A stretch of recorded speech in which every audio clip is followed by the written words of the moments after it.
અમે કેન્દ્ર સરકાર અને રાજ્ય સરકાર દ્વારા PM10 જે પાર્ટિકલ છે, હવાનું જે પ્રદૂષણ છે એને રોકવા માટેનો મશીનનો એક ડેમો આપણે વડોદરા કોર્પોરેશન ખાતે કરેલ છે અને કંપનીના અધિકારીઓ સાથે આજે એનો એક ડેમો નિહાળવા એ કર્યા છે. ખાસ કરીને આગામી 5 દિવસ સુધી આ વડોદરાના અલગ અલગ ઝોનમાં અલગ અલગ રોડ ઉપર આની કામગીરીનો ડેમો આપણે કરીશું અને બધાને બતાવી પણ કરીશું. એના આધારે આગળ ઉપર આપણે એનો નિર્ણય લઈશું. જો ડેમોમાં મશીનરી પસંદ આવે તો પ્રાથમિક તબક્કે કેટલી મશીનરી લેવામાં આવશે? એ ખાસ કરીને કેટલી કેન્દ્ર સરકારની અમારી પાસે ગ્રાન્ટ છે એના આધારે ખાસ કરીને અત્યારે અમે 4નું તો વિચારી રહ્યા છે, તો એ પહેલા તબક્કામાં લઈશું અને પછી એ પ્રમાણે કેન્દ્ર સરકારની ગ્રાન્ટ અને અવેલેબિલિટી અને એનું કેટલું એ છે એના આધારે આગળ પણ અમે વધુમાં વધુ સાધનો લેવાનો પ્રયત્ન કરીશું. પ્રદૂષણની સાથે સાથે અને અન્ય કયા ઉપયોગમાં લઈ શકાય? ખાસ કરીને હવાના જે પાર્ટિકલ છે, હવાના ઉડતા રજકણો, ધૂળના રજકણો, એનો મુખ્ય એ છે.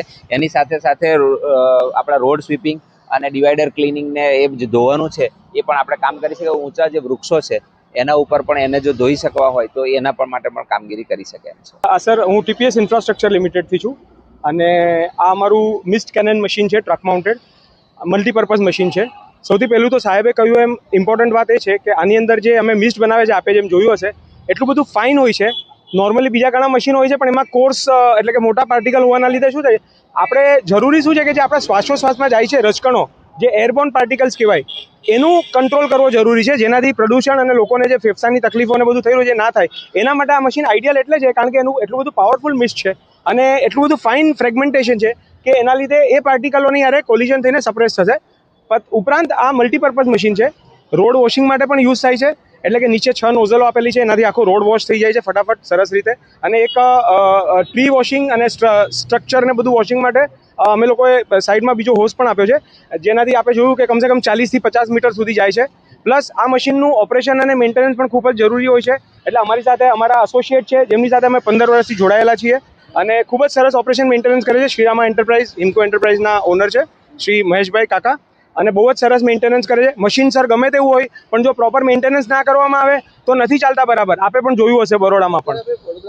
જી જી આ મશીન આપણા વડોદરા કે અન્ય કયા શહેરોમાં કાર્યરત છે? અમે લોકોએ પ્રાઇવેટ કોન્ટ્રાક્ટર્સને આપ્યા છે, કોર્પોરેશનના ડાયરેક્ટ પરચેસીસ બીજે બધે રહ્યા. અને અમારું આ એટલે અમે મશીન નોર્મલી બધા જ મશીનો અમે જે સપ્લાય કરીએ એમાં માર્કેટ લીડર હોતા હોઈએ છીએ, પણ આ અમારી રિલેટિવલી થોડી નવી લોન્ચ ઓફ પ્રોડક્ટ એટલે અમે ડેમોન્સ્ટ્રેશન માટે પણ લઈ આવ્યા છીએ. અમે અન્ય કોન્ટ્રાક્ટરોને આપ્યા છે નોર્થમાં.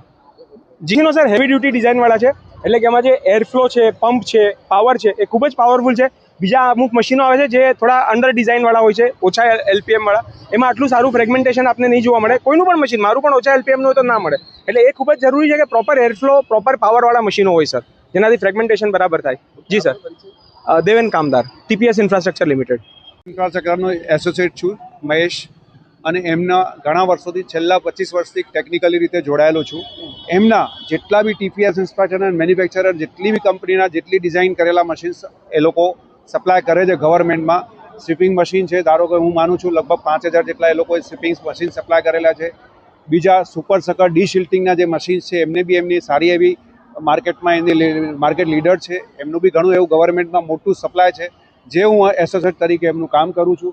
પ્લસ આ નવી ડિઝાઇનનું જે મિસ્ટ અત્યારે જે આવી રહ્યું છે દિલ્હીના બેઝ ઉપર, જે મોદી સાહેબે અત્યારે કીધું કે ભાઈ આપણને ત્યાં પોલ્યુશનનું વધારે પડતો પ્રોબ્લેમ આવી રહ્યા છે, તો આ મિસ્ટ ટાઈપના આ કંપનીએ ડિઝાઇનિંગ કરીને એક નવું ડેવલપમેન્ટ કર્યું છે, જે આપણે બરોડામાં લઈને અત્યારે વિચારી રહ્યા છે કે બરોડામાં પહેલું મશીન મૂકી અને કઈ રીતે પોલ્યુશન, ટ્રી પ્લાન્ટ અને રોડ વોશિંગ, ક્લિનિંગ કઈ રીતે આ મશીનથી મલ્ટીપર્પઝ રીતે અમે કામ કરી શકીએ, એ હેતુથી અમે આજે વડોદરા કોર્પોરેશન સાથે જોડાયેલા છીએ સાહેબ.